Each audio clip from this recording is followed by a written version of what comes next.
Hi guys! Ngayong hapon nga pala, uuwi na tayo. Hinatid nga pala ako ng asawa ko. Kasama rin namin si Kappa Girl. Habang nasa daan nga ay nagtataka kami bakit ang daming tao. At paglagpas namin ay bumungad yung makapal na usok. Hindi nga maganda yung amoy lalo na may bata kaming kasama. Makalayo-layo na nga kami ay may nakasalubong kaming ambulansya. Yung papatay ng sunog, nang makalayo na nga kami ay kitang-kita pa rin yung usok. Kung nga lang napakita sa video. Ganda talaga ng araw lalo na pagpalubog ito. Para nga siya yung dilaw ng itlog. Dito nga pala ay nakarating na kami sa Sentro Mall. Nang huminto na nga pala yung tricycle ay bumaba na rin nyo yung bus na sinasakyan ko pag umuwi ako dito.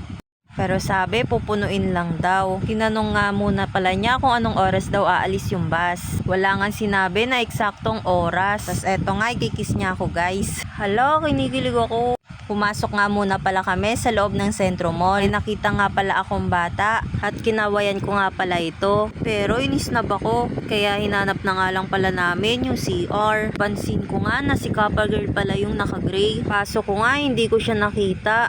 Ganun ba talaga pag diwata biglang nawawala? Pagkatapos ko nga balang mag-CR, pinasakay niya na nga pala ako. Baka daw kasi wala na akong maupuan. Pero pag akyat ko, nakita ko ang dami pang bakanting upuan. Dahan-dahan nga pala ako naglalakad. Syempre baka may masagi tayo. Napili ko nga palang upuan ay dito sa dulo. Kasasakay ko nga lang dito pero grabe na yung lamig.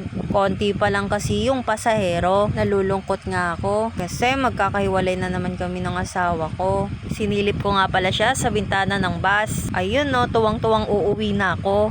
Palabas na nga pala ng kabuyaw yung bus na sinasakyan ko. Kuya nga nasa harap ko nag-e-emote.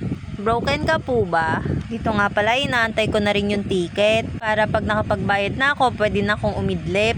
108 nga pala yung binayaran ko. Kasi meron akong PW discount. Dito nga pala pinipilit ko ng umidlip. Pero wala talaga. Di talaga ako inaantok. Kaya yan, naglaro na lang ako ng cute-cutean. Wala nga pala akong katabi dito. Mas okay na rin yun. At least komportable ako. Yan no, kunwari nga natutulog ako. Pero wala talaga. Bababa na nga lang ako, hindi pa ako nakaidlip. Nang makasakay na nga pala ako ng tren, grabe, siksikan. Kulang na lang magkapalit kami ng mukha ng katabi ko. Naawa na nga rin ako sa batang nasa harap ko. Dating nga ng monumento, marami ng pasahero ang bumaba. Pero hindi pa rin ako nakaupo kasi marami pa ring pasahero. Dating pa nga lang ng Balintawak, doon pa lang ako nakaupo. Nang makarating na nga pala kami sa huling station, nung oras na nga nito, na-miss ko nga palang kumain nitong siomay. Bumili ako ng 10 piraso. Hindi ko naman lahat yun mauubos no. Dito nga pala ay nakasakay na ako ng tricycle. Bukas na nga lang pala ulit. Paalam!